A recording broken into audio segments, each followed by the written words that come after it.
김영우의 촉 시간입니다. 수요일은 자칭 프로촉 가이드와 함께합니다. 김영민 시사평론가 어서 오십시오. 네, 반갑습니다. 어떻습니까? 프로촉 가이드. 프로촉 가이드. 그냥 프로촉이라고 하면 안 되겠습니까? 그렇죠. 예. 예.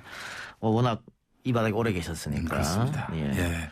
이 바닥도 이제는 장유유서를 좀 따져줘야 합니다. 예, 그래요.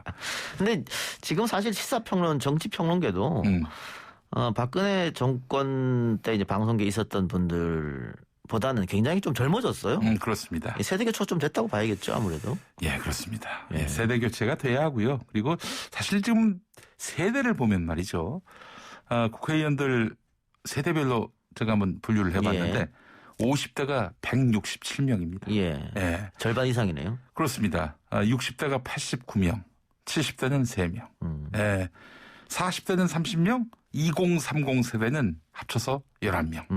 이렇게 돼 있습니다. 예. 예. 2030 세대가 다 합쳐서 16%가 넘거든요. 전체 인구 비율을 따지면. 그렇죠. 예. 근데 11명이에요. 예.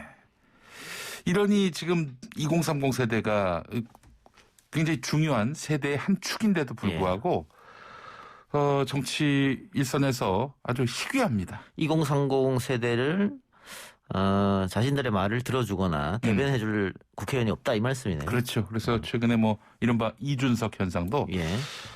여기에서 이제 기초한 것이 아닌가 이런 생각이 듭니다. 예, 알겠습니다. 오늘 그 얘기 포함해서 장유유서 이야기를 먼저 하셨으니까 그 얘기부터 먼저 하죠. 네, 그 정세균 전 국무총리 대권 주자로 지금 나섰는데 오늘 아침에 해명 인터뷰까지 했습니다. 예. 이제 전날에 장유유서 발언 이것이 이제 왜곡돼서 해석되고 있다 이런 해명인데 무슨 이런 해명 인터뷰까지 하실 필요가 있나 하는 그런 생각부터 듭니다. 근데 이게 왜 해명까지 하게 됐느냐. 네. 일단 어제 하루 핫했거든요. 그 아침 방송에 나가서 이런 발언을 했지 않습니까? 네네네. 그러다 보니까 오전, 오후, 저녁까지 내내 인터넷 커뮤니티를 비롯해서 모든 뉴스에서 다 다뤘단 말이죠. 정세균 전 총리의 발언의 맥락은 정치 경륜의 필요성과 그러면서 장유유서 문화가 우리 사회의 뭐 한 축이다. 이런 얘기인데 아니 뭐 해명할 필요가 있습니까? 그 맥락으로 사람들이 다 이해를 하고 있는데요. 그러니까 보수 정당 내에서 그런 게 있으니까 네. 고민도 있을 것이다. 예. 뭐 이렇게 얘기를 하면서 정 전 총리는 본인이 억울하게 생각할 수 있을 것 같아요.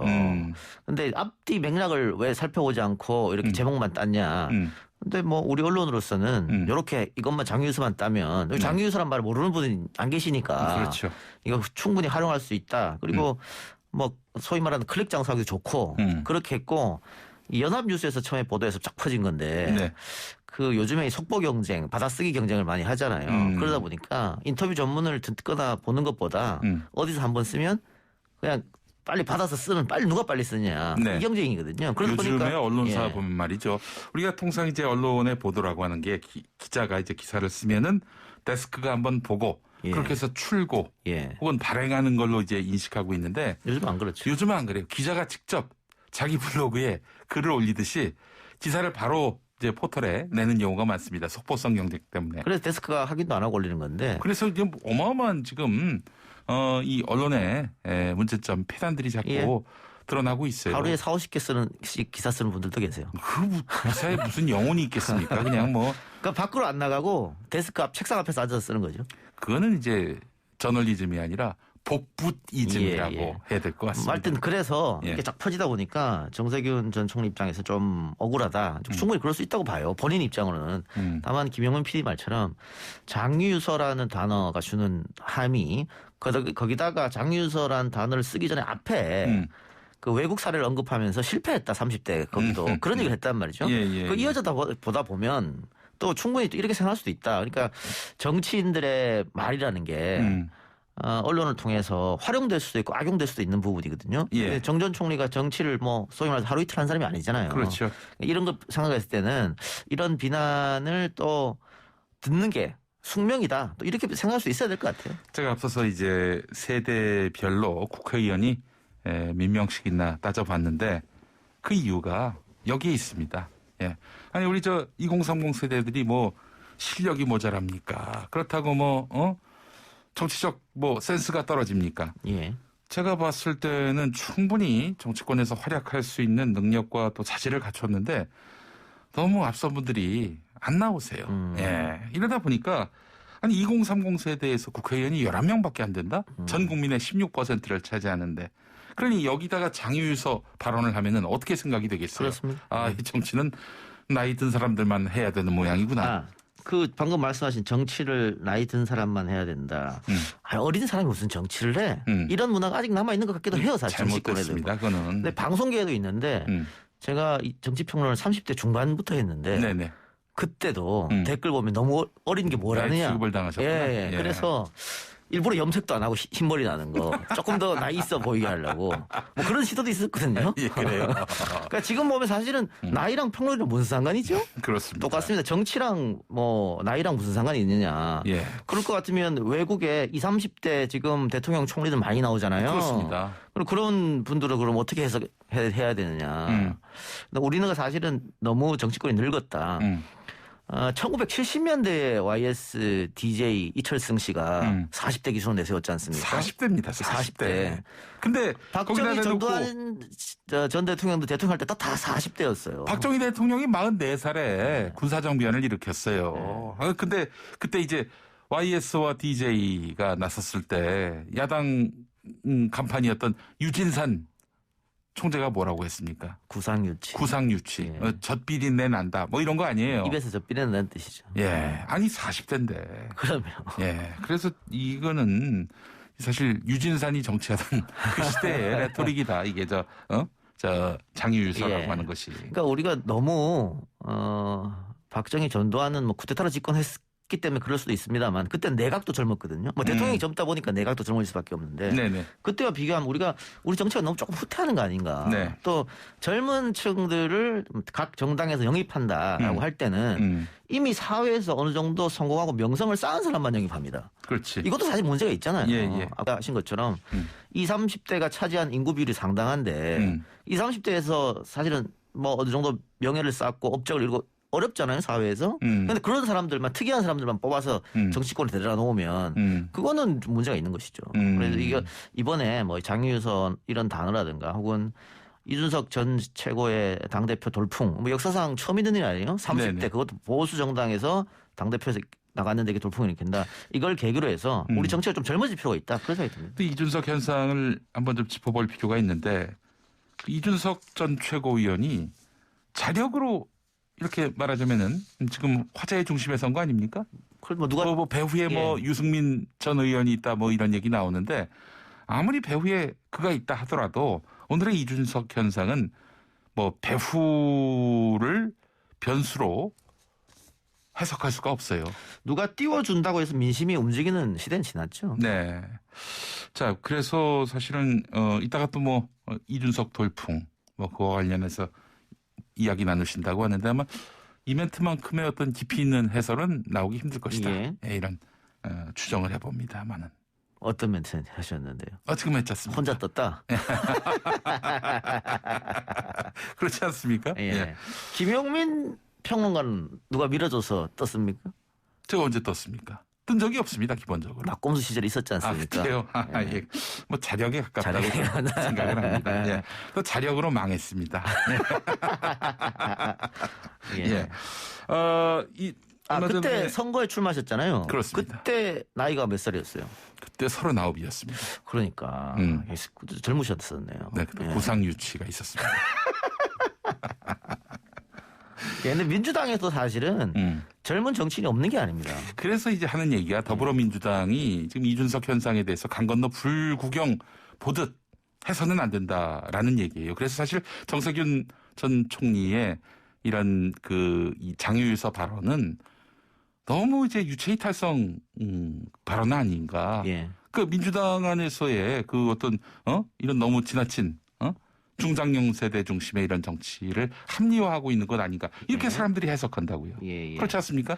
그러니까 이준석 전 최고는 자력갱생했다고 하셨는데 지금 민주당에 있는 젊은 정치인들은 민주당 우산 속에 너무 가려 있는 게 아닌가. 그렇지. 그러니까 자신의 소신을 얘기했다가도 비난이 쏟아지면 또 바로 입장을 바꾸거든요. 네. 근데 이준석 전 최고는 그런 건 없잖아요. 네. 그러니까 그런 면에서 좀 비교된다 이런 생각이 들고 우리 보이는 라디오 댓글로 젊은 정치인들 성공하면 좋겠다고 얘기하면서 유호정, 장혜영 의원들은 왜 이렇게 비판했냐고 하는데 저는 정의당의 젊은 정치인들이 그 최근에 들어서 논란을 좀 일으켰잖아요. 그거는 정치가 아니고 말꼬리 잡기였다. 그러니까 정치인은 말꼬리 잡고 싸우면 안 되는 거죠, 사실은. 네. 조금 더, 공감대, 자기 주장하는 바를 대중들에게 설명하고 그렇게 해서 동의를 얻어내는 그 예술이라고 전 보거든요, 정치를. 원래 정치는 말의 예술입니다. 사실은 이준석 전 최고위원이 그런 예술에 좀 가깝지 않나라는 게 제 평가입니다.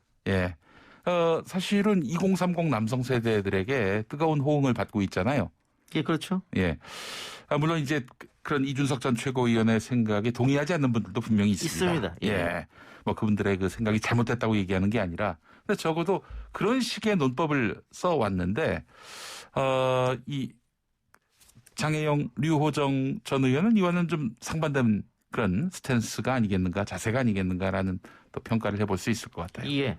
그리고 정치는 정치 기반이 있어야 되잖아요. 지역 기반이 있던가, 그렇죠. 아니면 세대 기반이 있던가, 어떤 층에서 밀어주든가. 지지 기반. 그렇죠. 네. 근데 지금 이준석 전 최고는 자기 지지 기반을 찾았어요. 2030, 개척했어요. 40의 남성들이 날 밀어준다. 네. 이런 생각이 있는 거거든요. 네네. 그런 기반이 있다면 앞으로 이준석의 미래는 어둡지 않다. 다만 제가 여기서 이전 최고가 우리 방송의 패널이기도 하니까 네.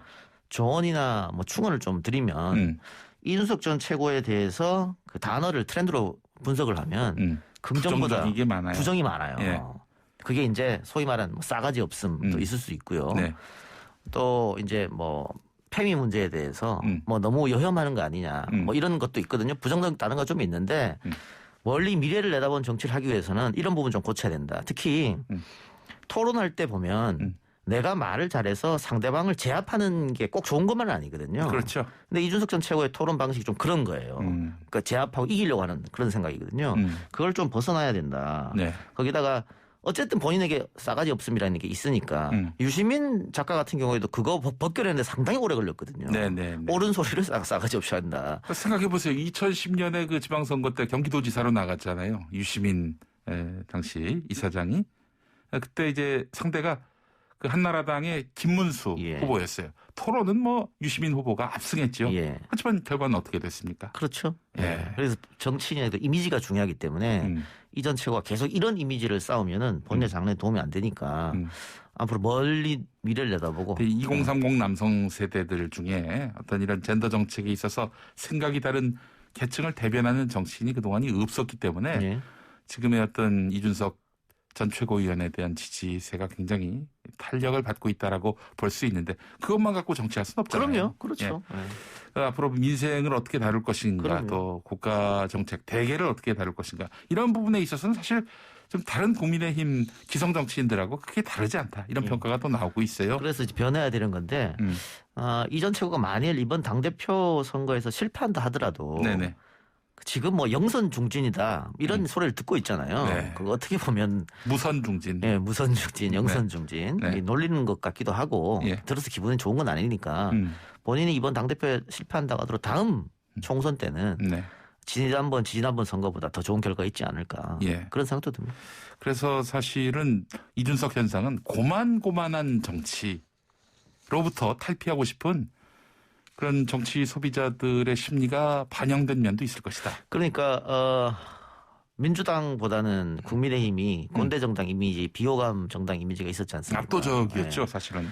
그랬는데 최근에 재보궐선거에서 국민의힘이 압승한 것은 국민의힘이 잘해서가 아니거든요. 네. 민주당한테 실망한 표가 이제 응징으로 간 거지 않습니까? 네네네. 근데 민주당은 못해. 그렇다고 해서 국민의힘이 대안정당이냐? 그것도 아니야. 이런 생각도 국민들한테 있거든요. 네네. 그러면 국민의힘을 정당의 이미지를 좀 바꿔달라. 개혁해 변화해달라. 네네. 그러려면 사람으로 바꾸는 게 제일 좋은 게 아니냐. 그 나물에 그 밥이 돼서는 안 된다. 네. 이런 변화의 바람이 이준석 또 김웅 돌풍, 초선대 돌풍으로 이어진다 보이십니다. 네. 그런 돌풍이 민주당에게 지난 전당대회에서는 없었어요. 그렇죠. 그렇기 네. 때문에 이준석 그 후보가 선전을 해서 만약에 당대표까지 된다. 이러는 정치권의 지각 변동을 부를 수 있는 사안이다. 이렇게 봐야 할 것 같습니다. 근데 어쨌든 이게 뭐 일단 태풍 속의 찻잔은 이제 아닙니다. 이게 이제 돌풍인데 네. 태풍이 되느냐. 예. 돌풍으로 그치느냐 네. 뭐 이거지 않습니까? 예, 예. 근데 지금 돌풍 이 단계에서도 저는 국민의힘이나 민주당이 주는 메시지가 많이 있다. 그러니까 만일 돌풍으로 그치더라도 민주당, 국민의힘은 국민들이 지금 왜 그러면은 이준석한테 이렇게 많은 힘을 주고 있는지 분석을 다시 한번 해봐야 돼요. 그리고 우리도 변화할 수밖에 없다. 변화하지 않으면 죽는다. 이 생각을 가지고 당 내부에서 치열한 논쟁과 토론이 민주당 내부에서 있어요. 국민의힘도 마찬가지거든요. 더불어민주당 같은 경우에는 사실 김대중 전 대통령이 재임 시기에 젊은 피수열이라는 이름으로 X86 세대 정치인들을 대거 영입을 했단 말이죠. 지금 네. 당대표 있는 송영길부터 시작해서 뭐 김민석, 또 임종석, 우상호, 예. 뭐 이런 분들 전부 그때 김대중, 이인영, 이인영 그렇죠. 그리고 오영식. 예. 근데 그때 DJ가 그 사람들을 영입하면서 나쁜 데 주지 않았어요. 좋은 그렇죠. 지역구를 줬단 말이에요. 당선되기 좋은 곳으로. 그렇습니다. 예. 그래서 인위적 물갈이를 한 거잖아요. 네. 그러면 그런 사람들이 그렇게 젊을 때 국회에 들어와서 어느 정도 혜택을 받았다면 그렇게 해서 20년에서 30년이 지났어요, 지금. 네. 이제 30년 가까이 가는 거죠. 그리고 예. 그분들 다 50대 됐고 60대 된 분도 있습니다. 예. 예. 그 젊은이들한테도 이제 좀 기회를 주는 네. 그런 게 필요하지 않을까. 사실은 이제 어떤 범여권 정치인 이야기를 들어보니까 자기가 이제 내일 모레면은 50인데 아직도 애 취급을 받고 있다. 이런 얘기를 합니다. 예. 예. 그건 참 민주당으로서는 뼈아프게 한번 생각해야 될 부분인데. 그러니까 386 정치인들이 정치권에 들어오고 지금 20여 년이 지났는데 이러다 보니까 이제 그네들이 기득권이 된 거 아니냐 이런 비판이 많잖아요. 지금 2030 세대들의 그 정서를 이해를 못 하잖아요. 못하죠. 예. 사실 청년 때 들어왔기 때문에 자기는 지금도 청년 정신을 갖고 있고 청년 정신의 표상이다 이렇게 생각하고 있지만은 2030 세대하고 대화조차 쉽지 않아요, 사실은. 그러니까 2030 세대들이 왜 민주당을 외면하느냐. 답이 역사인식이 없다. 뭐 이런. 그야말로 20년 전, 30년 전에 잣된 거예요. 그럼 예. 그걸 듣는 2030 세대들 기분이 어떻겠어요? 그래요. 지금 그나마 박용진 의원 같은 경우 이 1971년생. 그게 50대죠, 뭐. 예. 그러면 그래도 그 양반이 70년대생. 예, 70년대생. 예. 예. 그래서 좀 젊은 축에 속하는데. 예. 예. 근데 뭐 그렇게 따지면 지금 여권에서 차기 1위를 달리고 있는 이재명 지사도 64년생이니까 박용진 의원이랑 6살밖에 차이 안 나잖아요. 네, 그래요. 예. 63년생으로 또 알려져 있는데 호적이 64년. 호적이 64년. 뭐 네. 한 살이라도 줄이면 좋잖아요. 그래요. 이런 정치의 그 전반적으로 뭔가 새바람이 좀 불어야 한다라는 것이 그럼요. 국민들의 바람인데 비단 꼭 뭐 생물학적인 나이뿐만 아니라 이 정치의 신선도가 이제 좀 필요하다라는 느낌이 있는 거예요. 그래서 예. 지난번에 예. 서울시장 선거할 때 예. 민주당 내에서 우상호 박영선만으로는 흥행이 안 되니까 네네. 박주민 전 최고가 나왔으면 1973년생. 예, 네. 바람이었고 예. 박 전 최고한테도 많은 오퍼가 갔어요. 네. 근데 본인이 그 전에 당대표 가서 떨어졌기 때문에 이번에 가서 또 떨어진다면 뭐 이런 생각 했던 것 같아요. 했고 또 한 번 떨어져 놓고는 예. 뭐. 근데 지난번에 저희하고 인터뷰했을 때 또 대통령에 대한 꿈도 좀 있는 것 같으니까 네. 만일 뭐 아직 이 이야기는 안 나오고 있습니다만은 네네. 지금 민주당 대통령 후보 경선이 원사이드로 끝날 확률이 높잖아요. 지금 시점에서는 이재명 지사의 독주로. 네. 그랬을 때는 박주민 40대 박주민 의원이 한 번 나오는 것도 나쁘지 않겠다. 그래서 좀 바람을 불러일으키는 그래서 당내 경선이 좀 역동적으로 될 수 있는. 근데 지금 민주당 경선은 지난번 재보궐도 흥행 실패. 당대표도 흥행 실패했잖아요. 네네. 근데 반면에 국민의힘은 지난번 재보궐 흥행 성공, 이번 당대표 경선도 흥행 성공이거든요. 지금까지는 대성공이죠. 네네. 또 그렇게 보여요. 예. 그러니까 이렇게 됐을 때는 대통령 경선마저 민주당에서 흥행이 실패한다면 뭐 컨벤션 효과 이런 거 전혀 없을 테니까 그거는 고민할 필요가 있을 것 같습니다. 사실 뭐 김대중 전 대통령이 출마했을 때 경선 흥행 뭐 그 걱정했습니까? 예? 그렇잖아요. 예. 유력한 주자가 있어서 그래서 대통령 당선도 충분히 가늠할 수 있다라고 판단됐을 때는 그렇게 하려면은 네. 한마디로 네. 대세가 형성돼야 되거든요. 대세. 뭐 97년에 뭐 이회창이라든가 2002년대 초반에 이인재라든가 대세론이 있었잖아요. 네네. 그러려면 이재명 지사의 지지율이 지금보다는 조금 더 나와야 된다. 그래야 대세론으로 간다. 전체에서. 그렇죠. 네. 30% 후반대가 나와줘야 되지 않을까 전체에서. 전체에서. 예. 근데 지금 뭐 30% 나오는 경우도 있으니까. 양자 대결 구도로 가면 예, 30% 그렇죠. 예. 후반대죠. 그래서 예. 예, 그런 것들도 뭐 이 사안은 기대를 하겠죠 대세론으로. 벌써 끝나요? 예, 끝났어요. 그래요. 예, 그러니까 이야기 주제 배분을 잘해야 됩니다. 이전 최고 얘기하다 끝나버렸습니다. 김용민 PD하고 그러면 다음 주에 더 재미있는 주제로 갖고 이야기하겠습니다. 오늘 고생하셨습니다. 감사합니다.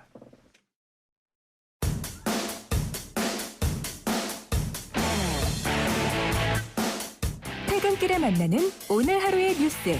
이동형의 뉴스 정면 승부.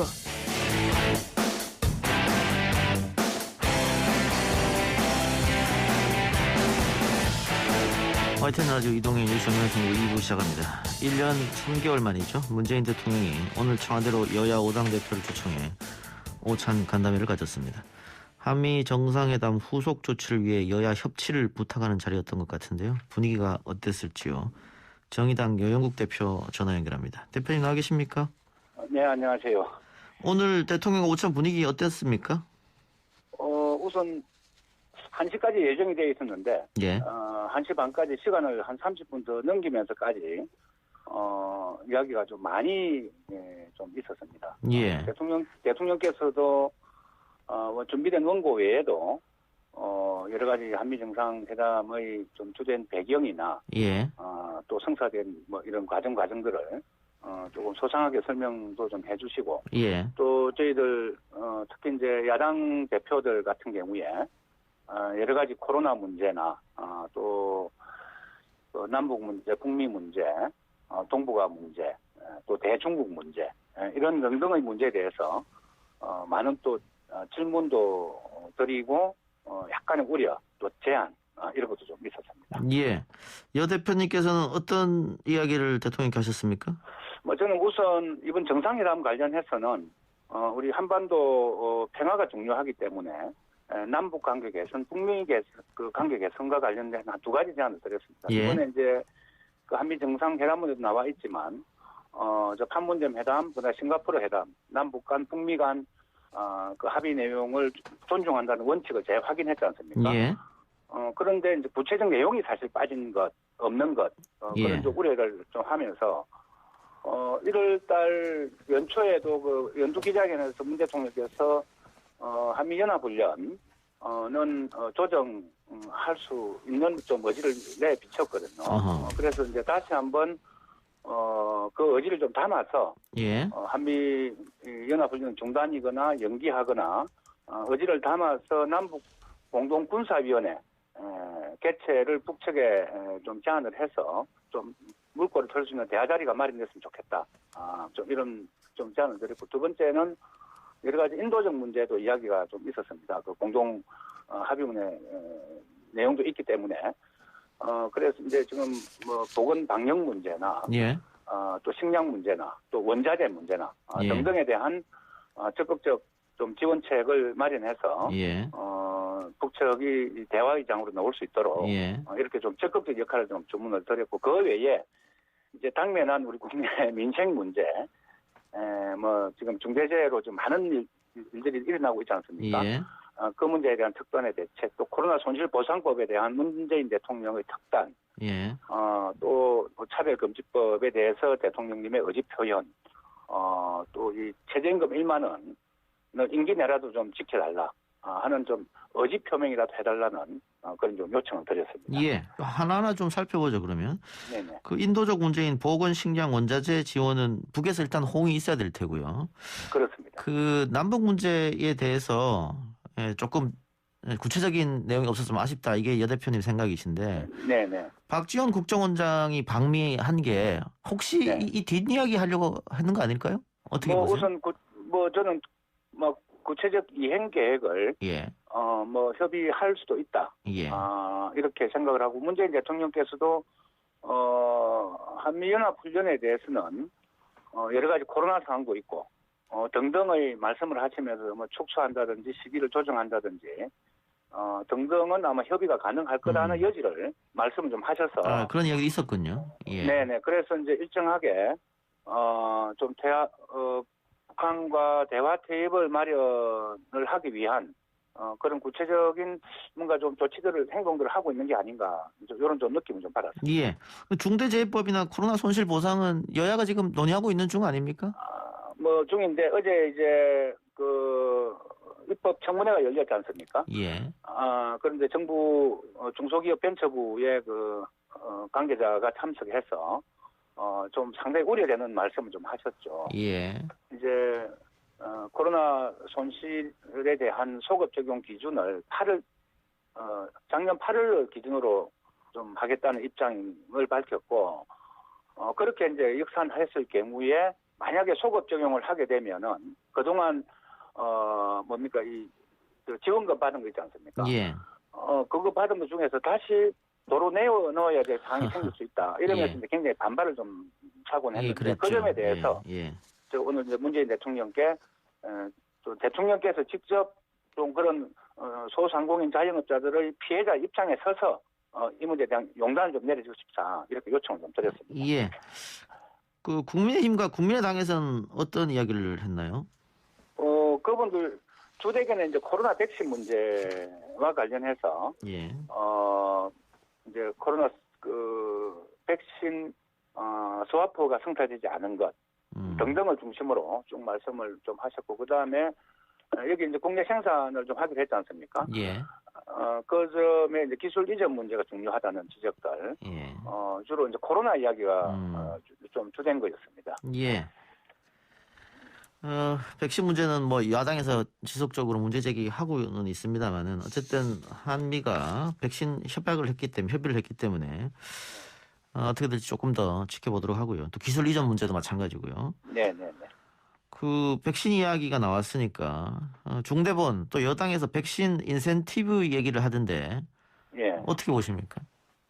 오늘 뭐 저도 인센티브 이야기를 했습니다. 그랬어요? 예. 예, 이게 이제 지금 하루하루 먹고 사는 사람들이 만약에 이제 이 백신을 맞고 뭐 조금 휴식을 취해야 되지 않습니까? 예.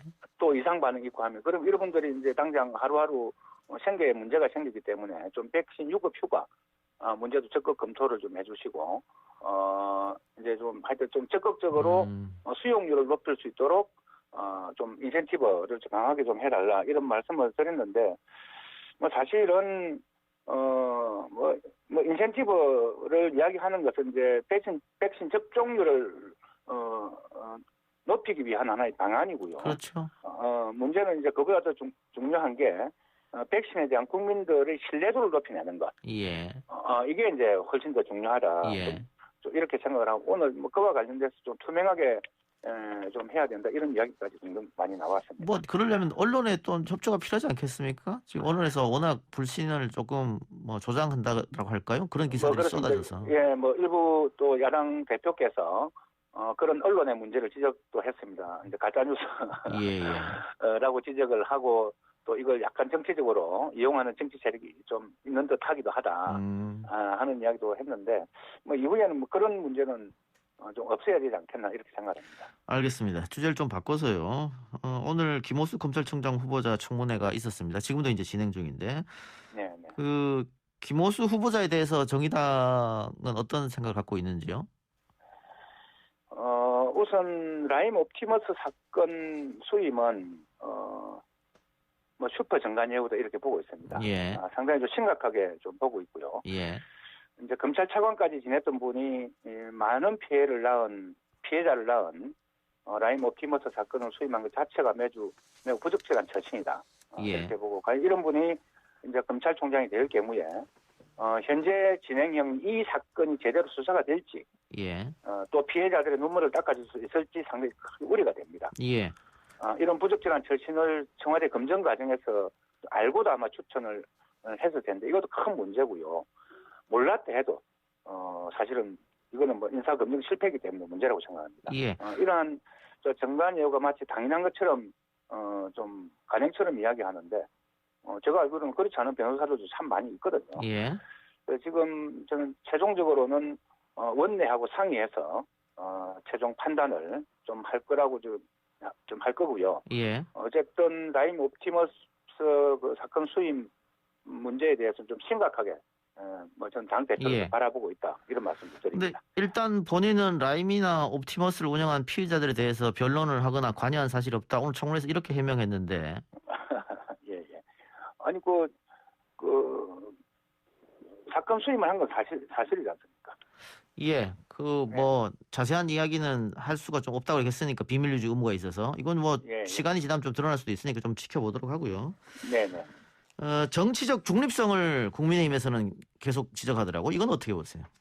오늘 청와대 회동에서도 그 국민의힘 대표께서 원내 대표께서 이제 그 말씀을 드렸어요. 당장 대통령 선거가 있는데 예.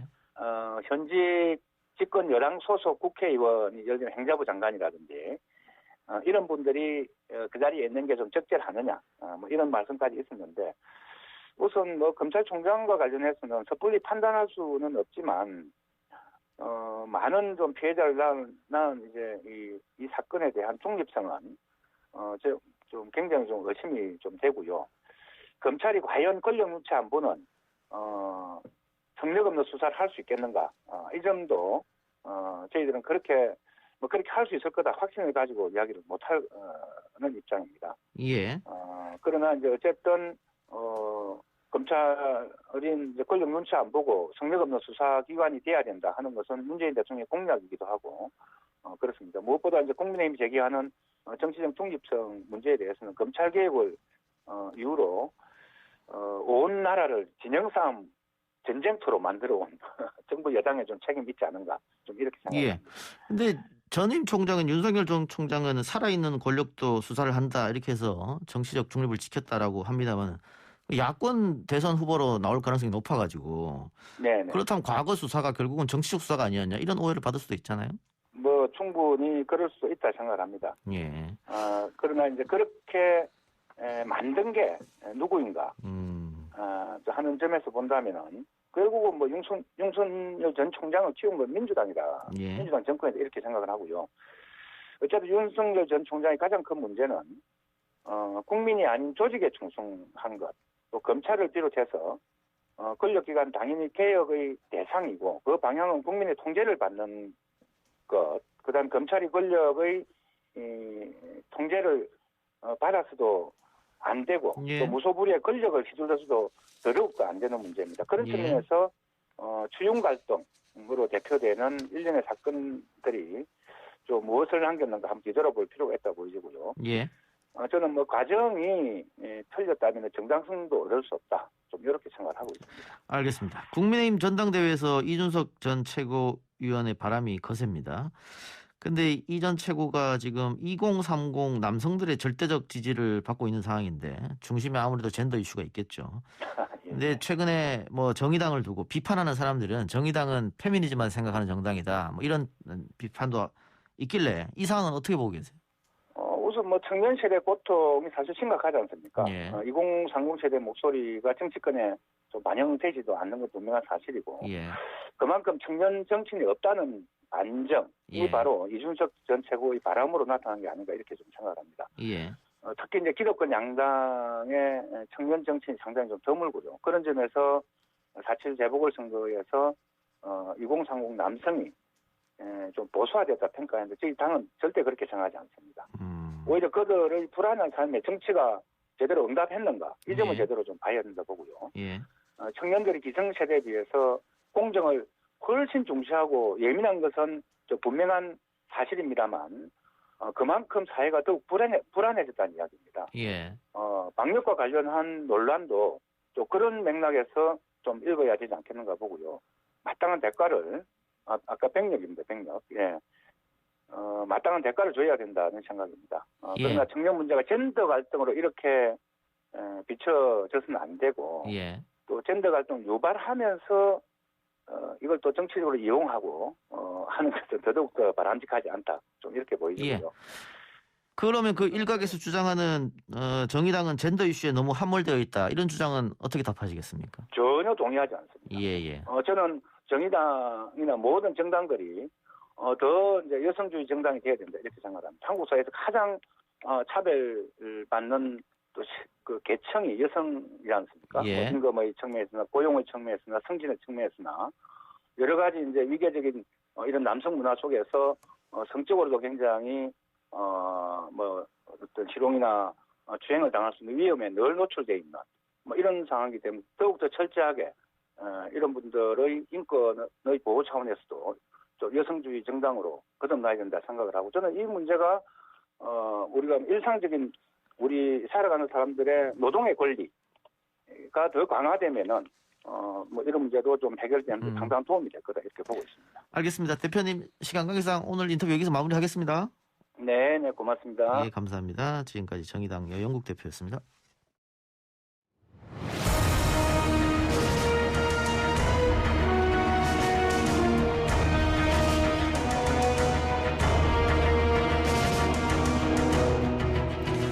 YTN 라디오 이동윤 정면승부 3부 시작하겠습니다. 원내보다 더 뜨거운 원내 정치 토론, 원내 측면 승부 시작합니다. 신장식 변호사, 천하람 변호사 나왔습니다. 어서 오십시오. 네, 안녕하세요. 신장식입니다. 예, 순천에서 왔습니다. 천하람입니다.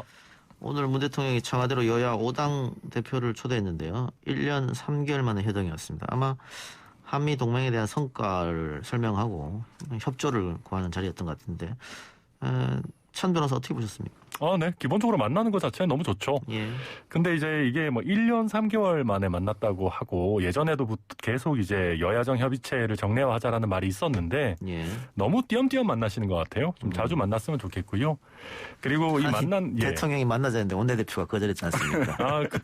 그때는 뭐 너무 취임 초기라 그랬다는 거고 이번에는 뭐 잘 만났으니까 일단 잘 된 것 같고 또 이거를 어떻게 보면 정보 전달의 차원에서 만나는 것도 좋지만 좀 협의체를 실질화하고 또 야당에서 의견 내는 거에 대해서 나름대로 피드백도 좀 주고 그러면 훨씬 더 좋지 않을까 그렇게 봅니다. 이게 자주자주 만나는 건 좋은 일인데 자주 만나려면 뭘 하지 말아야 되냐면요.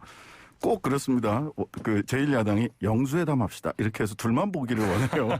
예. 이거 안 하면은 자주 만날 수 있을 것 같습니다. 저도 정의당 뭐 다 해가지고 여럿이서 만나는 게 더 좋다고 봅니다. 예. 그래요. 신장식 변호사는 정의당으로 출마를 하셨기 때문에 예. 물론 지금 원외입니다만 두 분 원외니까 원외 인사가 지금 보수정당 당대표 후보 1위로 지금 계속 오르고 있습니다. 그것도 젊은 세대에서 이런 현상 어떻게 보세요? 일단 원외인데도 불구하고 저렇게 하고 있는 거 부럽죠? 갑자기 훅 들어오시네. 부럽죠. 부러운 일이고 이게 굉장히 실용적인 선택을 지금 하고 있는 것 같아요. 그러니까 이기는 편 우리 편입니다. 이길 수 있는 당대표, 대선 후보와 짝을 이뤘을 때 콜라보를 했을 대선 후보와 콜라보를 했을 때 좋은 그림, 좋은 전략을 내놓을 수 있느냐. 특히 이제 이준석 후보라고 불러야 되겠네요. 이준석 후보 같은 경우 지난 4.7 재보궐선거에서 청년층의 마음을 얻었다. 이게 선거 기획 아이디어나 이런 거 굉장히 좋거든요. 사실 옆에서 이런저런 얘기를 해봐도. 이래서 지금 국민의힘 지지자들도 굉장히 실용적인 선택을 하고 있다. 이기는 편 우리 편. 정의당의 장혜영, 유호정 의원들도 굉장히 젊은 의원들인데 네네. 이분들은 왜 젊은 층의 지지를 이준석만큼 못 받을까요? 일단 당이 좀 작잖아요. 네. 그리고 이 말씀하시는 방법이나 이런 게 제가 보기에는 정치인의 언어가 아직 익숙치 않은 것 같아요. 이준석 최고는 사실 치고 빠지기 정말 잘하거든요. 또 이렇게 맞받아치는 걸로 놓고 보자면 굉장히 사실 악의적이다라고 생각이 되지만 무슨 대마도 뷰 그랬더니 갑자기 천왕 뷰 이런 식으로 야스쿠니 뷰 이런 식으로 맞받아치는 거 화물차 얘기했더니 갑자기 논의를 틀어서 전기차 이야기를 한다든지 이렇게 맞받아치는 부분들이나 정치적 언어를 사용하는 방법이 굉장히 좋죠. 근데 막스 베버도 얘기를 했지만 자신의 신념도 중요하지만 책임윤리도 훨씬 더 정치인에겐 중요하거든요. 책임윤리와 균형 감각이라는 측면에서는 조금 더 다듬어지면 또 좋은 제목으로 클 수 있으리라 생각을 합니다. 예, 알겠습니다. 자, 천하람 변호사는 지금 어떻습니까? 지금 어쨌든 천 변호사도 국민의힘에서 굉장히 젊은 정치인에 속하잖아요. 예, 제가 사실 나이가 좀 들어 보여서 그렇지. 실제로 제가 굉장히 젊은 축에 속하고 제가 그렇게 안 보이지만 이준석 후보보다 실제로 한 살 어립니다. 그래서 사실 그렇게 안 보이네요. 전혀 그렇게 안 보이죠. 라디오라서 뭐 그렇긴 합니다만. 아니 보이는 라디오예요. 아 그렇군요. 예. 근데 저는 그런 면에서 일단 이준석 후보가 우리나라의 정치사에 굉장히 드문 캐릭터죠. 예. 일단 우리가 뭐 마이너스 3선, 0선이다 논리지만 예. 사실 마이너스 3선을 하면서 이 정치판에서 버틴다라는 것도 굉장히 대단한 일이거든요. 예. 사실 한 번만 낙선해도 그 자체가 굉장히 큰 타격이고 복귀하는 게 쉽지 않은데 예. 그런 면에서 이준석 최고가 어떤 이슈를 선점하고 그걸 나름대로 어떻게 정말 자기의 해법을 내는 거에 굉장히 능한 어떤 능력을 가지고 있다. 그래서 그런 면은 저도 국민의힘에서 정치를 하는 젊은 사람으로서 굉장히 배워야 된다. 그렇게 보고 있습니다. 근데 한쪽에서는 이준석 전 최고가 만일 정말 당대표가 되면 과연 중진 의원들이 잘 따르겠느냐. 네. 결국은 당이 깨질 수도 있다. 이런 얘기까지 벌써 하던데 어떻게 보세요? 근데 저는 오히려 지금 타이밍이 제일 안전할 수 있다라고 봐요. 왜냐하면 지금 당장 총선 공천권을 행사하는 것도 아니고 예. 당장 눈앞에 있는 것은 대선이니까 대선 국면에서 이준석 최고가 뭐 아주 비합리적인 행동을 하지 않는 한은 대선 후보를 어떻게 결정할 것인가에 초점이 맞춰지거든요. 예. 그리고 국민의힘 같은 경우에 아마 민주당도 마찬가지겠지만 대선 후보가 선출이 되면 대선 후보 당무 우선권이라는 게 있어요. 예. 그러니까 대선 후보가 사실상 당대표의 역할을 거의 겸하게 되는 예. 그런 시스템이기 때문에 결국 그때까지 당대표의 역할은 대선 후보 경선 과정을 잘 관리하고 또 대선 후보가 나온 이후에는 선거 면에서 어떻게 보면 당을 디자인해 나가고 당의 이미지를 만들고 이런 부분이기 때문에 그 시점에서 중진들과 그렇게 크게 부딪힐 일은 없지 않을까 그렇게 보입니다. 저는 오히려 이제 그런 부분이 걱정이 되는 게 말하자면 지금 국민의힘은 그 국민의당, 윤석열 뭐 등등의 외부 야권 세력들과 보수 야권 세력들과 같이 뭐 대선 후보 단일화를 하든 당을 합치든 이렇게 플랫폼을 다시 만들어 가야 되는 거거든요. 네. 그런 측면에서 보자면 자칫하다가는 보기 좋은 그림만이 되는 그 역할의 대표지만 야당의 새로운 조직이나 플랫폼 또는 비전을 만들기보다는 그냥 대선 후보와 옆에서 전략적으로 보기 좋은 홍보용 당대표가 될 수도 있다라는 우려는 사실은 뭐 국민의힘 내부에서도 하고 있는 것으로 보이고요. 그다음에 두 번째는 저는 이 부분을 뭐 다른 방송에도 이준석 최고위원이랑 뭐 토론을 하다가 한번 이야기를 했는데 실은 그 메리토크라시라고 요즘 흔히 얘기하는 능력주의, 즉 경쟁에서 승리하는 공정한 경쟁만 하면 거기에서 승리하는 게 거기에서 승리한 사람이 자리를 차지하는 게 그게 공정이다. 경쟁의 룰만 예. 제대로 해주고 요 얘기를 하는데 사실은 그거는 1%의 능력이 아주 출중한 분들한테는 그게 좋은 일일지 모르겠지만 사회적 약자나 소수자들에 대해서는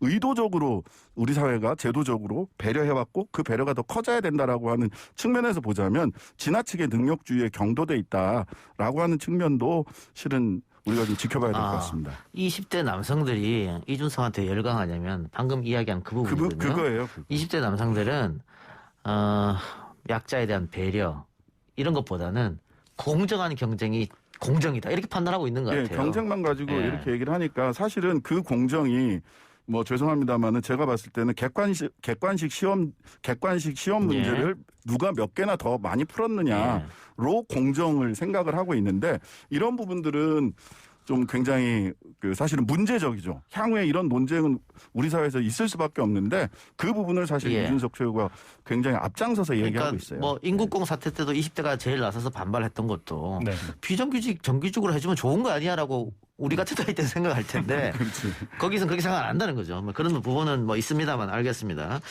근데 지금 당대표 경선 룰과 관련해서 여러 가지 이야기가 나오는데 당원 여론조사에서 국민의힘 호남과 청년이 사실상 배제됐다. 당원한테 1,000명 정도 지금 70% 가지 않습니까? 1,000명을 결정했는데 그중에 8명만 호남이다. 호남 배제한 거 아니냐. 이번엔 잠깐 올랐다고 합니다만 그런 얘기가 있어요. 근데 최근에 국민의힘의 호남 지지율이 좀 올랐거든요. 엄청 많이 올랐죠. 엄청 많이 올랐죠. 지금 뭐 호남이 계시니까 더 잘 아시겠지만 그거는 약간의 진정성을 국민의힘이 호남민들한테 보여줬기 때문에 올라갔거든요. 근데 이렇게 하면 다시 빠지는 거 아닐까요? 제가 지금 국민의힘 선거관리위원회를 하고 있거든요. 그래서 제가 이 부분을 선거관리위원회 안에서도 굉장히 크게 문제 제기를 했습니다. 왜냐하면 이렇게 한 이유는 말 그대로 현재 당원의 비율 그대로 선거인단을 구성하겠다라는 거예요. 그러니까 그것도 마찬가지로 형식 논리로만 보면 그게 맞을 수도 있습니다. 예, 당원들이 영남에 모여 있으니까 많고 예. 뭐 호남은 지금 당원 비중만 보면 뭐 1% 정도밖에 안 되니까 예. 뭐 어쩔 수 없는 것 아니냐. 당원들이 투표해야 되는 것 하는 건데, 근데 그거는 말 그대로 정말 너무나 형식 논리고요. 예. 만약에 우리 당의 당원 구성이 지금 우리 인구 구성에 비해서 일부 좀 편파적이거나 왜곡되어 있다라고 하면 우리가 이 당원들의 의사를 묻는 과정에서도 이런 부분을 좀 보정할 수 있는 것이죠. 예컨대 호남에 우리가 인구가 대략 우리나라의 한 10% 정도 됩니다. 그렇게 하면 이걸 단순히 당원의 비율로 하지 말고 실제 인구 비례에 맞게 해서 호남의 목소리를 좀 반영할 필요가 있다라는 것이고요. 예. 마찬가지로 이 젊은 사람들, 저희가 50대 이상 당원 비율이 한 70% 정도 되거든요. 예.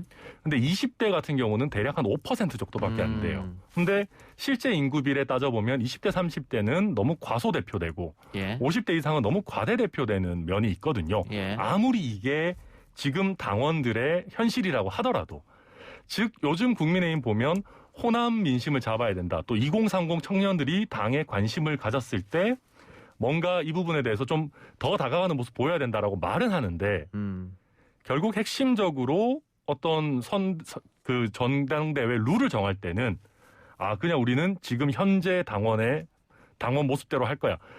그럼 과연 언제까지 계속 이 모습에 만족하며 살 거냐 이거죠. 예. 그런 면에서 저는 이렇게 형식 논리만 따지는 것은 굉장히 큰 문제가 있다고 저도 보고 있습니다. 예. 그러니까 호남과 청년이 배제됐는데 그럼 이거는 어떻게 앞으로 얘기해서 좀 바꿀 상황입니까? 그래서 이 부분에 대해서 저희가 의원들한테도 많이 문제 제기를 하고 있고요. 예. 그래서 지금 뭐 황보승이, 하태경 뭐 한 12, 13분 정도의 의원들이 문제의식을 느끼고 긴급 의원총회 소집을 요구해 놓은 상황입니다. 그래서 뭐 지금 이번 룰에서 이게 시정이 안 되더라도 최소한 향후에 이 부분에 대한 확실한 문제 제기와 수정은 있어야 될 거라고 봅니다. 이제 그 여론조사를 할 때 얼마 전에 나경원 의원 인터뷰하면서 지난번에 본인이 오세훈 후보에게 떨어진 거는 국민의힘 지지층 뿐만 아니라 국민의힘 비지지층까지 포함을 해서 여론조사를 했기 때문에 본인이 떨어졌다. 이걸 역선택이라고 얘기를 했었단 말이죠. 뭐 정확한 의미 역선택은 아닌데 사실은. 근데 이번에는 국민의힘 지지층에 대해서만 그 당신 민심할 때 30%를 그 선택을 해서 한다는 얘기가 있어요. 예. 이렇게 됐을 경우에도 사실 일반 민심과는 조금 동떨어진 게 아닌가. 그럴 수 있죠. 예. 이 부분에 대해서는 근데 나경원 의원은 아마 나경원 후보는 절대 양보하지 않으려고 할 거거든요. 예. 이런 쟁점이 향후에 좀 남아있는 거 아닌가. 우리 천 변호사님 그쪽 선관위원 아니신가요? 저 선관위원입니다. 그래서 이거 어떻게 정리합니까? 저희 굉장히 치열하게 싸우고 있고요. 예. 그러니까 저랑 김재섭 위원 같은 좀 젊은 사람들은 지금 7대3 아니겠습니까? 당원 70에 일반 여론 30인데, 아니 30% 일반 여론 묻는 거에다가 굳이 국민의 절반 정도 되는 다른 당 지지자를 배제한다. 이건 일반 국민 여론조사라는 말을 써서는 안 되는 거거든요. 마치 당원 투표 90% 하는 거랑 다를 바가 없는데, 저는 다만 여기서 민주당과 정의당을 좀 원망하고 싶습니다. 예. 정의당은 전당대회 하실 때 당원만 100% 투표하신다고 그러시더라고요. 그렇습니다. 그리고 민주당은 당원 90에 일반 국민 10%다. 예. 이 부분을 가지고 저희 당 선거관리위원회에서도 당심을 우선해야 된다라는 분들이 맨날 그렇게 별로 좋아하지도 않던 정의당 예를 그렇게 많이 드세요. 그래서 제가 늘 드리는 말씀이, 정의당은 물론 이슈 정당이고 굉장히 아젠다를 추구하는 정당이지만 국민의힘 같은 경우는 어떻게 보면 대중정당을 추구하고 집권하는 정당을 추구하는 입장에서 이걸 민심을 조금 더 반영해야 되는 거 아니냐. 오히려 30%를 늘려야 된다는 얘기가 나오는 마당에 이 30%에서 오히려 절반 정도에 되는 국민을 배제하는 건 말도 안 된다 이런 얘기를 하고 있는데 이게 먹힐지는 잘 모르겠습니다. 그럼 그 의원총회에서 결정해요 그럼? 의원총회에서 이 부분도 논의할 예정입니다. 논의해서 의원총회에서 결정하는 겁니까? 그런데 문제는 이거 의원총회에서 결정하기 전에 선거관리위원회에서 막 밀어붙여버릴 수도 있어요. 그거는 저희가 진짜로 어떻게 보면 몸을 던져서라도 막을 생각입니다. 천 변호사님 몸 던지면 그 쉽지 않을 것 같은데. 그리고 김재섭 의원도 거기 몸 장난 아니거든요. 알겠습니다. 뭐 이게 정의당이나 민주당에서 당원 비율을 높이는 것은 이 당 대표 선거니까 그렇죠. 당원들에게 이제 의견을 많이 듣겠다 이 생각이고 대통령 후보 뽑을 땐 또 달라지죠. 그렇죠. 아무래도 그런 차이점이 있으니까. 그리고 정의당도 뭐 이슈 정당 아니고요. 집권을 목표로 하는 정당입니다. 파이팅 하시기 바랍니다. 네.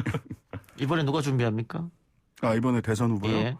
지금 제가 뭐 들은 바로는 한 2분 정도가 최소한 경선을 하시게 될 것 같아요. 심상정 의원 나올 테고. 하고 또 뭐 이정미 전 대표도 당선 준비하고 있는 것으로 이렇게 들었습니다. 알겠습니다.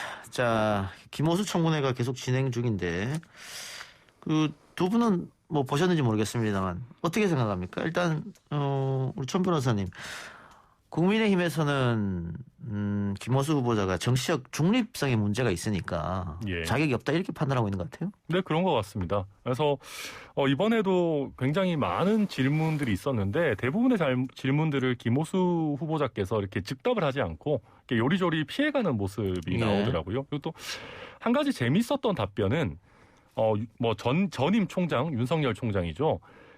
그분이 성역 없이 수사를 했다라는 것은 공지의 사실 아니냐라는 식으로 해서 마치 좀 전임 총장의 수사를 좀 두둔하는 발언을 해서 오히려 민주당 쪽에서 반발이 나오는 그럼 좀 그 부분은 좀 재밌었게 봤었고요.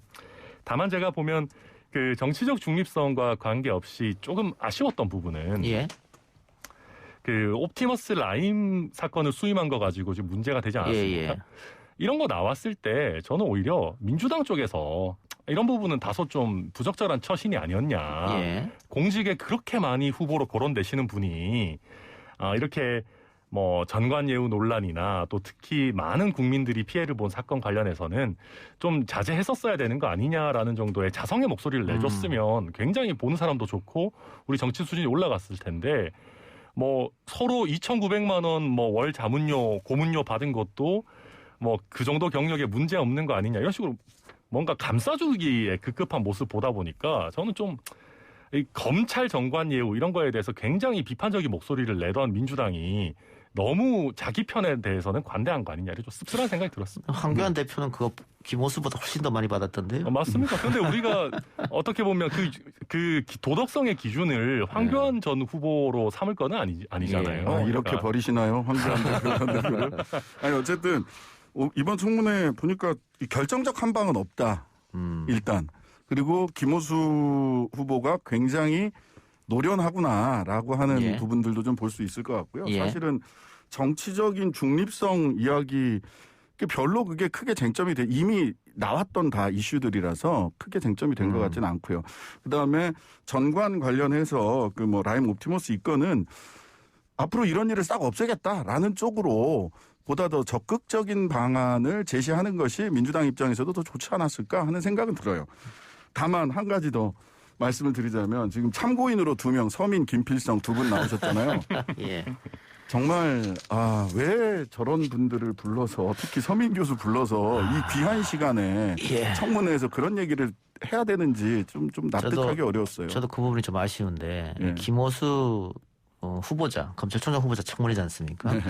그러면 김호수라는 사람이 어떤 생각을 갖고 있고 어떤 자질을 가지고 있고 앞으로 검찰총장의 임무를 맡겼을 때 잘할 수 있고 도덕성은 어떻고 이걸 따져야 되는데 지금 참고인을 다른 사람을 불러서 조국 문재인 이렇게 비판하게 만들었거든요. 이거는 국민의힘에서 조금 너무 정치적으로 간 거 아닌가 이런 생각이 들어서 전하람 변호사 어떻게 생각하십니까? 네, 저도 뭐 이게 모르겠습니다. 청문회의 흥행을 위해서 이렇게 했는지 모르겠지만 저도 굳이 그럴 필요 없었던 것 같고요. 다만 저도 이게 팩트를 좀 확인해 봐야 되겠습니다만은 이분들 말고도 아마 다른 분들도 여러 요청한 참고인들이 있었을 거예요. 근데 아마 대부분이 다 채택이 안 되고 그 다수당이 아무래도 민주당이 하고 있으니까 이렇게 보면 별로 그렇게 대세에 영향 없는 양념 역할을 할 분들 정도만 채택해 준 게 아닌가 저는 그렇게 봅니다. 그러니까 사실은 정치가 많이 국민들에게 비판을 받고는 있지만 희화화돼서는 안 되거든요. 왜냐하면 정치 자체가 희화화되면 정치적 결정, 법과 제도, 예산 이게 전부 다 정치적 결정으로 가는 건데 정치적 결정이 희화화돼요. 그렇죠. 네, 그렇기 때문에 이 정치행위 자체가 희화화되면 안 되는데 그 서민 교수 뭐 좋은 말씀 많이 하셨겠지만 이 보는 사람 입장에서는 굉장히 좀 희화화돼 버렸다. 이 청문회장이. 네. 이런 측면에서는 이건 다 같이 죽자는 결과가 되는 거거든요. 그래서 이런 부분들은 조금 정치가 지나치게 희화화되지 않도록 충분히 조롱하고 비꼬고 비판할 수 있지만 그럼에도 불구하고 스스로 희화화의 길을 정치가 가서는 안 된다. 이런 생각이 좀 많이 들었습니다. 저도 굉장히 동감하고요. 서민 교수님 이런 얘기는 사실 유튜브에서 봐도 되는 건데 굳이 굉장히 귀중한 시간인 청문회장에서 예. 할 필요는 없지 않았나? 저도 굉장히 동감합니다.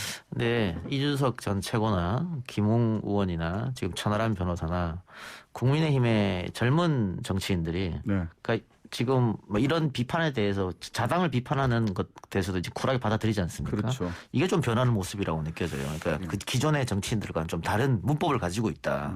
다른 정치적 해석을 가지고 있다 그래서 자연스럽게 생각하고 그래도 민주당도 그렇고 정의당도 그렇고 조금 더 젊은 정치인이 좀 들어왔으면 좋겠다. 그런 생각을 한번 합니다. 마지막으로 국민의힘, 국민의당, 정의당 3당이 손잡고 세종특별시 공무원을 대상으로 국정조사를 하자 아파트 특별공급 논란과 관련해서 주장하고 있는데 여당에서는 합동수사본부 수사를 더 지켜보자는 입장입니다. 정의당 어떻게 보세요? 아니, 저는 이거는 민주당에서 굳이 이거를 주저할 이유가 없다. 사실은 더 세게 해야 된다. 더 세게 하자고 얘기를 해야지 주저하는 모습 자체를 국민들이 봤을 때는 민주당이 반성하지 않는다. 이렇게 받아들일 수밖에 없거든요. 그리고 지금 합동수사본부에서 수사하는 거는 행복청 중심으로 해서 세종시에서 뭐 부동산 투기가 있었는지 이런 거고 그다음에 지금 이거는 특수공급, 특별공급 받았던 건이 이건 제도적인 부분들이 좀 있기 때문에 사실 범죄보다는 제도적인 미비점들이 있는 거기 때문에 이 부분은 굳이 민주당이 주저하는 모습을 보이는 게 정치적으로도 별로 득될 게 없다 이렇게 보입니다. 천하람 변호사? 이거 국정조사 이런 거 더 활성화해야 됩니다. 예. 우리 항상 얘기하는 게 정치의 사법화 얘기하지 않습니까? 뭐 일만 터지면 검찰에다가 옛날에는 뭐 맡겨놨었고 경찰에 요즘은 이제 국가수사본부 생겨가지고 뭐 하고 있는데 저는 오히려 조금 더 국회 스스로 가지고 있는 국정조사 권한을 좀 더 행사를 했었으면 좋겠어요. 그래서 그 과정은 국민들에게 훨씬 더 생생하게 공개가 되지 않습니까?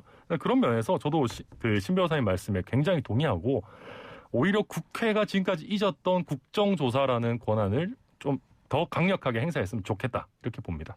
예. 하나만 짧게 두 분에게 30초씩 드리겠습니다.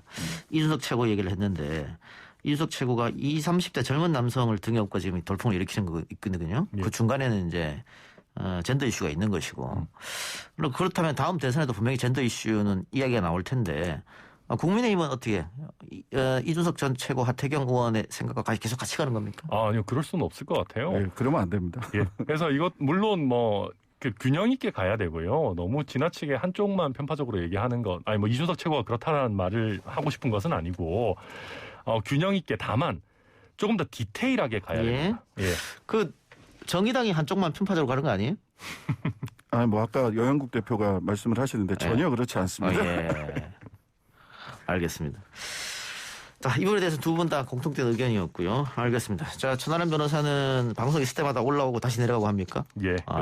고생하시네요. 고맙습니다. 뭐 인지도를 올리기 위해서. 맞습니다. 순천에서도 좋아하십니다. 그렇습니까? 다행이네요. 예, 순천만 정원에 많이 와주십시오. 예.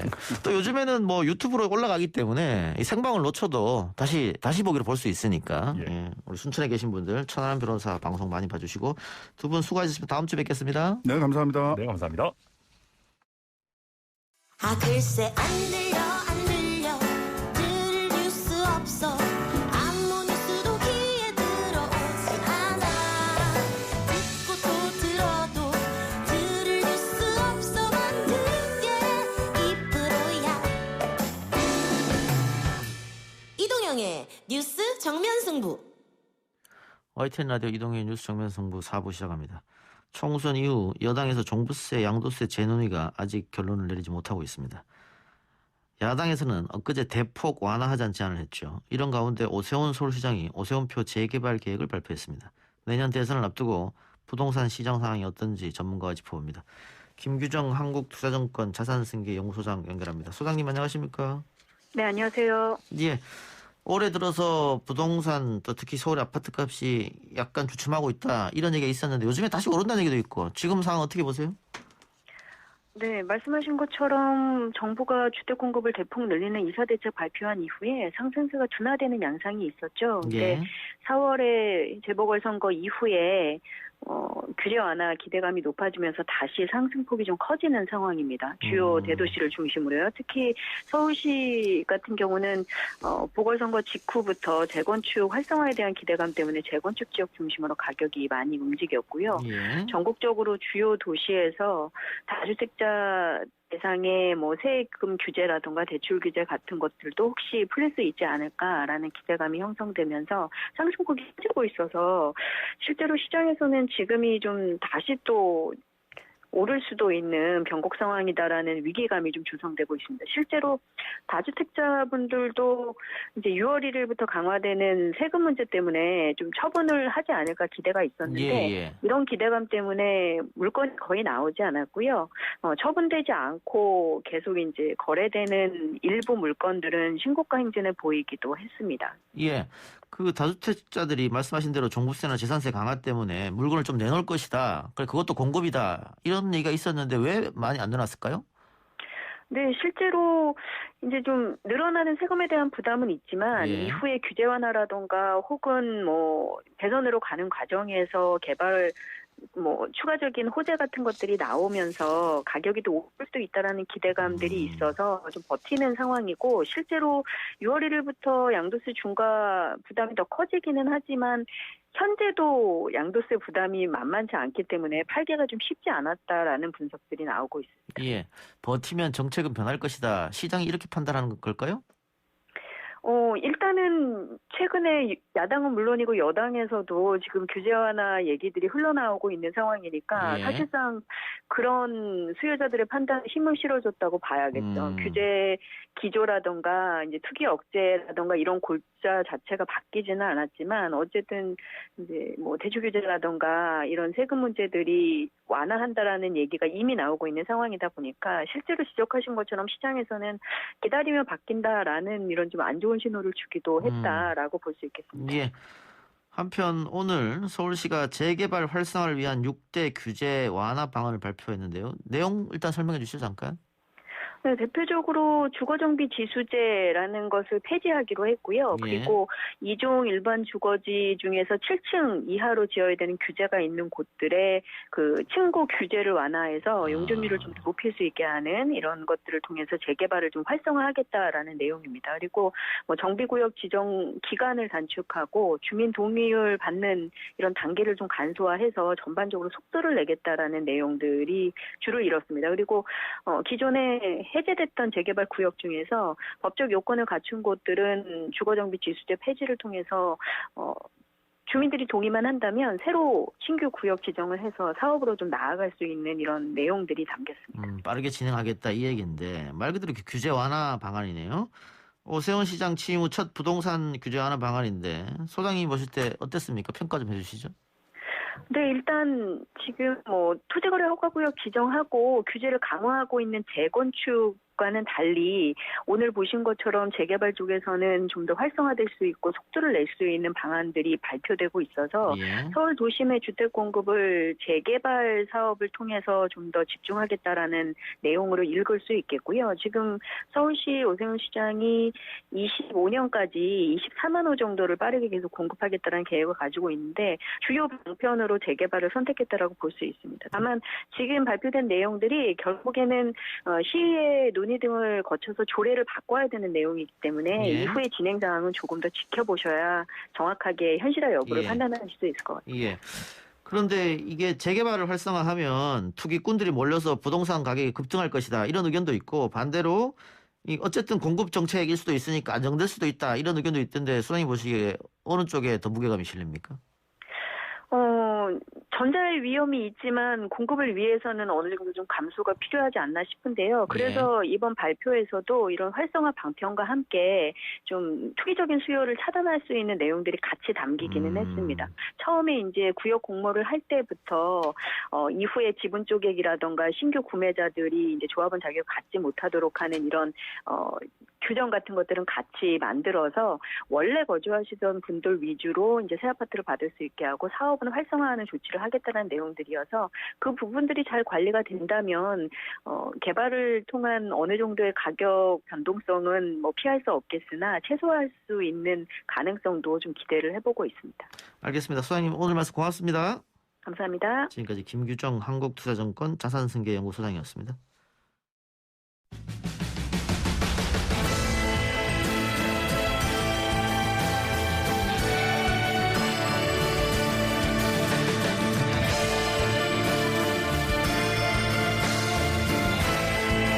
오늘 새롭게 선보이는 코너 연예 소식들을 격주로 만나보는 시간입니다. 연예 탐정, 연예 전문 기자이자 민간조사협회 탐정 자격증을 소지한 김대호 기자 함께합니다. 안녕하십니까?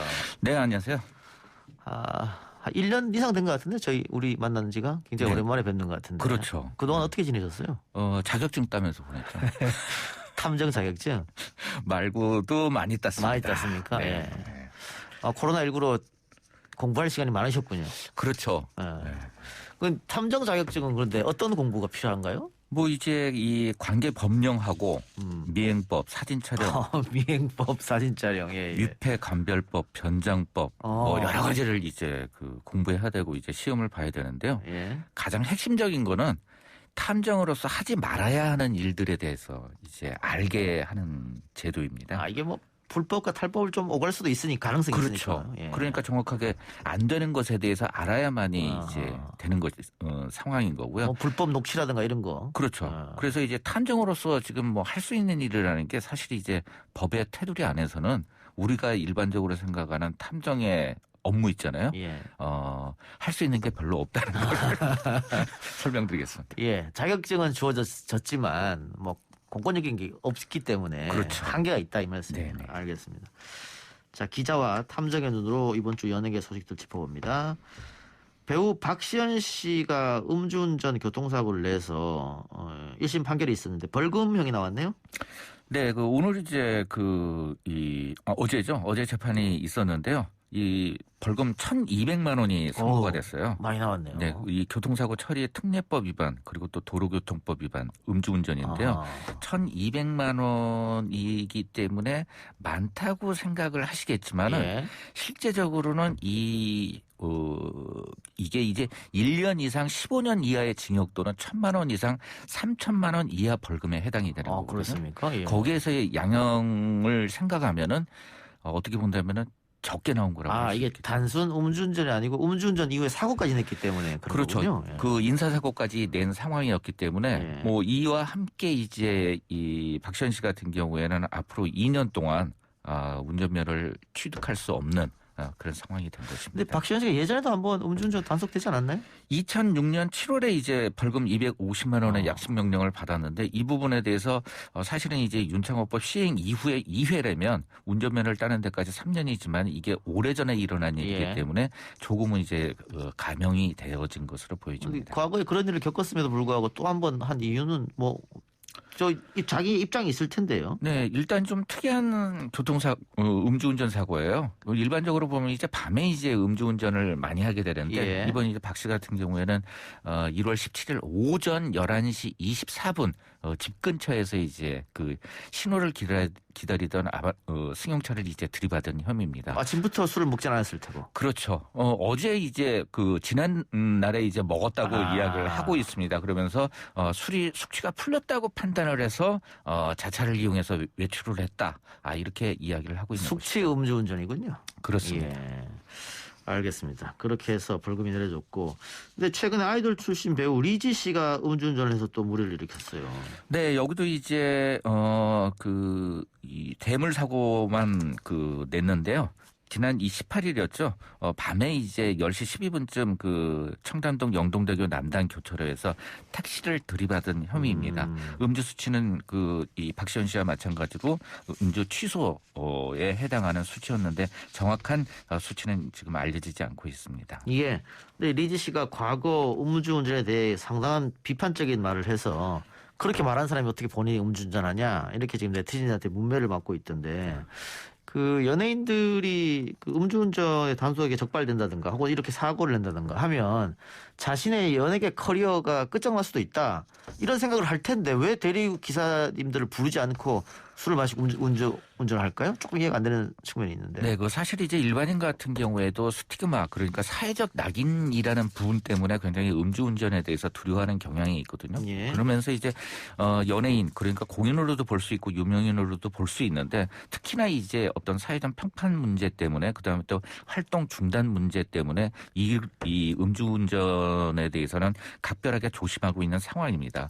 하지만 또 이제 연예인이기 때문에 특별한 뭐랄까요? 음주운전을 하게 되는 정황들이 있는데요. 사실 이제 어렸을 때부터 연예인 생활을 하다 보면은 일상에 대한 조력을 굉장히 많이 받게 됩니다. 매니저나 아니면 이런 사람들한테 도움을 받게 되는데 이것이 만약에 단절되면은 그것에 대한 직접적인 해결 능력이 없어지게 되는 것이죠. 그리고 또 이제 이 리즈 같은 경우에도 자기는 이제 2만 원이면 안전하게 갈 수 있는데 왜 다른 사람한테 하느냐, 대리운전을 해야 된다라고 이야기를 하고 있지만 많은 또 여자 연예인, 남자 연예인 포함해가지고 여자 연예인들 같은 경우에는 이 대리운전에 대해서 어떤 사생활 노출에 대한 두려움 때문에 하지 못하고 있는 상황입니다. 근데 이제 가장 핵심적인 요인은 박시현 씨와 이제 니즈 같은 경우에도 그렇지만은 박시현 씨 같은 경우에는 충분히 운전할 수 있다, 숙취가 깼다고 이야기를 하고 있는데 그 상황에 대해서는 본인이 판단할 수가 없는 상황이거든요. 그러니까 일반인 같은 경우에도 사실은 내가 어제 술을 먹었기 때문에 운전을 할 수 있다. 이런 판단을 본인이 내린다는 자체가 굉장히 위험한 발상이라고 할 수 있겠습니다. 그런 것 때문에 되는데 사실 이제 또 일반인도 마찬가지지만 처음 음주운전을 해서 단속된 경우는 전혀 없죠. 네. 그리고 이제 많은 사람들이 처음입니다라고 하는 부분은 음주 운전을 처음으로 한 게 아니라 음주 단속에 처음으로 적발됐다는 것을 뜻하는 형태이거든요. 하기 때문에 이 음주운전에 대해서는 조금은 뭐랄까요, 굉장히 본인 자신이 강력하게 생각을 해야 되지 않나 하는 생각이 듭니다. 뭐 새벽 늦게까지 마셨다고 하면 아침에 당연히 술이 안 깰 테니까 그것도 본인이 판단해야겠죠. 알겠습니다. 다음 이슈로 넘어가죠. 요즘 인터넷상에 굉장히 화제입니다. 유튜브 컨텐츠인 머니게임. 재밌다는 얘기만 듣고 저도 아직 보지는 못했는데 인기가 상당한가 봐요. 대단한 인기를 얻었죠. 뭐 누적 조회수 5,500만 명이 넘었고, 그리고 또 이제 이 참가 전에는 적당히 유명했던 이 방송인들이 출연하면서 굉장히 유명해졌고, 또 이제 참가자들이 대부분 이제 유튜브 채널을 운영하고 있는데 여기 구독자 수도 굉장히 급증을 하기도 했습니다. 예. 근데 이게 이 방송이 핫했는데 방송 이후에 폭로전으로 얼룩지고 있다는데 어떤 일이 있었습니까? 네, 방송을 하면서도 조금 문제가 심각했던 일들이 많았었죠. 그러니까 이제 이 출연자들이 어떤 자신의 이제 유튜브 채널을 통해 가지고 어떤 제작진에 대한 불만이나 아니면 같은 출연자에 대한 불만들을 그대로 이제 노출한다거나 아니면 욕설을 한다거나 그리고 또 이제 이 촬영장에 있었던 어떤 사적인 내용에 대해서 공격을 하면서 굉장히 이 화제성을 모으기도 했지만 논란이 되기도 했었죠. 그런데 단순하게 이제 이 콘텐츠만으로 해서 이제 누적 조회수 5,500만을 넘기겠다고 볼 수는 없고요. 이들이 이제 일반적인 자신의 이제 유튜브 채널을 통해서 공격을 하는 그런 행위들 자체가 어떻게 본다면 이 프로그램의 조회수를 올리는데 굉장히 큰 역할을 하지 않았나 하는 생각이 듭니다. 그러니까 유튜브 콘텐츠다 보니까 지상파에서 하지 못하는 걸 할 수 있는 거잖아요. 아까 얘기했던 뭐 음주라든가 욕설이라든가 이런 건 뭐 지상파 콘텐츠나 케이블에서는 못하지만 유튜브에서는 자유롭게 할 수 있다. 또 그렇게 했기 때문에 좀 인기를 끌었는데 결국은 그게 그러면 독이 됐다고 볼 수도 있겠네요, 역으로. 그렇습니다.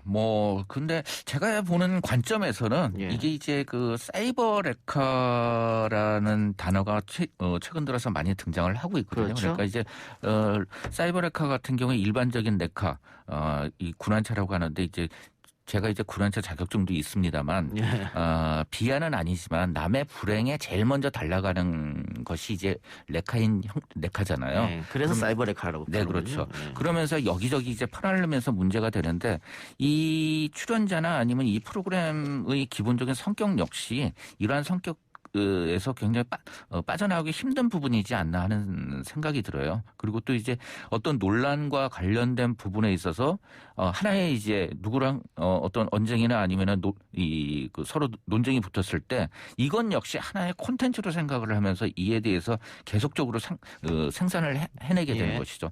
이에 대해서 이제 이를 보는 이제 유튜브 시청자들 같은 경우에는 더더욱 이제 강력한 것을 원하게 되면서 이들 사이에서의 갈등 내용이 더욱더 이제 증폭되는 계기가 마련되지 않았나 하는 생각이 듭니다. 특히 지금 보니까 머니게임에서 가장 인기 있는 출연자가 라이브 방송을 했는데 44만 명이 동시 접속했다. 이게 가능한 숫자인지 모르겠네요. 대단합니다. 예. 저도 뭐 유튜브를 하고 있습니다만은 제 라이브 최고 기록이 4만 5천 접속이었거든요. 굉장히 자랑스럽게 생각하고 있는데 그렇죠. 10분의 1밖에 안 되네요. 여기에 비하면. 그래서 그 원인을 제가 설명을 드리면요. 왜 10분의 1밖에 안 되느냐 하면은 이동영 앵커의 이제 진행자의 이 방송과 같은 경우엔 사이버 레커지를 하지 않았기 때문이다라고 저는 이제 평가를 하고 싶습니다. 예. 그리고 또 이제 오디션 프로그램이나 아니면 이런 서바이벌 같은 경우에 굉장히 공정성이 담보가 되어져야 되거든요. 그렇죠. 예. 하는데 뭐 아무리 게임의 내용이더라 하더라도 나중에 이제 상금 분배와 관련돼서 함께 이제 퇴소하는 전략을 하고 서로 이제 그것을 상금을 나누는 n분의 1 이 계약을 서로 간에 맺었다는 것이 뒤늦게 이제 폭로가 되어진 것이죠. 잠깐만요. 이게 머니게임 결국은 총 상금이 4억 8천만 원인데 마지막에 우승하는 사람이 상금을 차지한다. 지금 이렇게 돼 있어서 많은 사람들이 호기심을 갖고 바라고 했는데 지금 폭로하는 거 보면 n분의 1로 나누기로 했다고요? 그렇죠. 아하. 그러니까 단순하게 이제 우승자뿐만 아니라 공동 우승을 했는데 우승자뿐만 아니라 퇴소한 탈락한 사람들 역시 일부러 이제 그런 전략으로서 서로 이제 돈을 나누겠다 이런 전략들을 세웠던 것이 뒤늦게 이제 폭로가 되어진 것입니다. 그러면 대중들은 속았다 이렇게 생각할 수도 있겠네요. 그렇죠. 그러면서 이제 과연 탈락한 사람과 이 우승한 사람의 차이점은 무엇이고 우승한 사람 같은 경우에는 이들에게 준 돈 그러니까 나눈 돈이 어떻게 보면 증여냐 아니면 사례금이냐 이것과 관련해서도 지금 현재 문제가 되고 있는 것이고 이와 관련해서 또 이제 이번 게임에서 이제 우승을 했던 이름이 좀 굉장히 좀 어렵습니다만 우승한 사람이 이제 자신은 이제 어떤 낙인이 찍히는 거에 두려워서 그럴 수밖에 없었다고 폭로를 했고 이와 관련해서 또 반박 내용이 나오고 그 다음에 함께 연맹을 맺었던 사람이 녹취를 또 이제 녹취를 공개하고 하면서 이제 모든 내용들이 현재 갈등 내용이 되어지고 있습니다. 그래서 우승자가 이루리 니갸르. 네. 예. 공동 우승이네요. 네. 니가르 같은 경우는 우리나라 사람이 아니라 이제 아제르바이잔 출신으로 피트니스 모델이면서 유튜버이기도 합니다. 예. 자, 근데 작년에 가짜 사나이 열풍이 있었지 않습니까? 유튜브. 그렇죠. 나도 나중에는 뭐 영화로도 만들어졌고요. 그리고 그때도 어마어마한 사람들이 이 유튜브가 업로드 되는 날만 기다렸었는데 그런데 유튜브 컨텐츠가 그때도 역시 가짜 사나이 때도 논란이 있었거든요.